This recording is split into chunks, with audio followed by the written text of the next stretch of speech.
You're listening to a Look Back Machine short. This one is with Daryl Van Critters, who directed the rare Disney short Fun with Mr. Future. If you'd like to view it, it's on YouTube.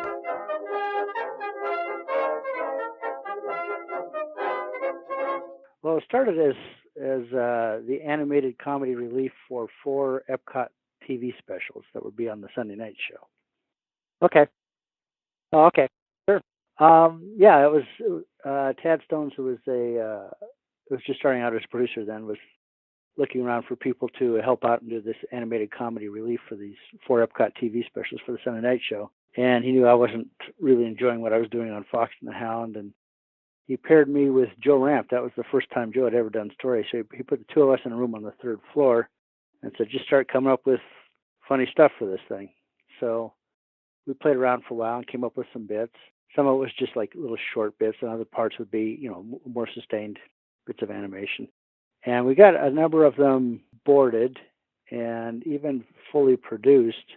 And then they came down from above that they wouldn't be doing those Epcot TV specials after all. So we had this animation, at least one of the sequences was complete. And so I went to Tom Wilhite, who had just assumed command of the entertainment stuff there at that time, and said, we have this animation done. Could we do something with it, like make a short out of it? And we gave him our proposal. He said, sure, let's do it. He was, at the time, Tim Burton was in the process of doing Vincent. So he was amenable to a crop of new young kids coming up with new projects and seeing where they might lead. And so, I was on the 3rd floor with Joe. When we were right next door to us was Tim and Rick Heinrichs, where they were working on Vincent. Once we came up with the idea of doing it as a short, we had to come up with some kind of wraparound material, something that would tie it all together. We were brainstorming, and it was Ed Gombert who came up with this idea, which I thought was really absurd. And that was to take the demonstration head over at Mapo, which was the manufacturing division, I think, wasn't it, of WED at the time. You had that demonstration head out in the floor of the place, where if visitors could come by and see what the insides of an audio animatronic looked like. And you just turn a switch and it would just start moving its eyeballs and moving its mouth. And so he came up with the idea of just using that head, and I put a bow tie on it.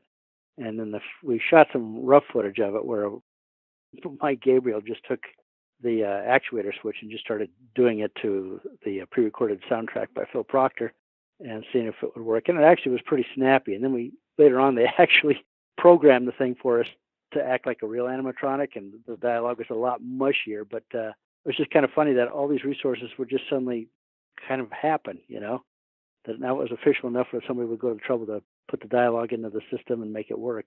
So we got the footage shot on one of the Disney sound stages. It was cheap and dirty, and then we put it together, and the whole thing was kind of fun. It was kind of guerrilla filmmaking, and nobody really cared much about what we were doing. The only time it really showed up on anybody's radar when I said, okay, now we need to do a score for it. And then suddenly, finance found out that we were asking for money. And prior to that, I guess I'd just been sliding through the system. And once that came up, then it caused a little bit of a hullabaloo. But it was done for fairly cheaply, and we got it done and screened it at the studio. And it was a rough print at that point. And I think this is the Studio Theater, and I got up in front of the crowd and I said, thank you everybody for helping out on this thing. And I said, thank you, camera. Without you, the camera department, without you, this would have just been a stack of cells. And Joe Hale walked out and told somebody, it should have remained a stack of cells. And so that's kind of how we were looked at the time there, because, we weren't doing classic Disney type of animation. To them, it was radical. It wasn't that radical to my way of thinking, but to them, it was kind of out there. So anyway, we got it done, and I think Tom got it qualified for Academy run somehow got paired with the French New Wave film Diva, which was a very odd choice. So we went and saw that. I think I saw that at a theater in Pasadena at the time.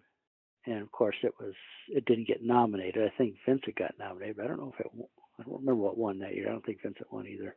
And that just kind of didn't go really anywhere or do much of anything. And then Joe Ramp's brother, Jerome, I think so, was working for Pacific Theaters at the time as an usher. And he got us somehow connected to a high enough up in distribution where they agreed to pick it up and run it.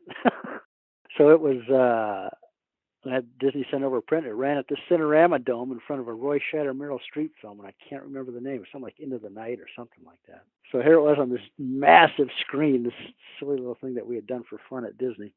And that was kind of a fun thing. But, after that, it kind of faded away, and it's never really been seen since those days. I guess there's a bootleg on YouTube or something, like a faded copy or something. I don't know.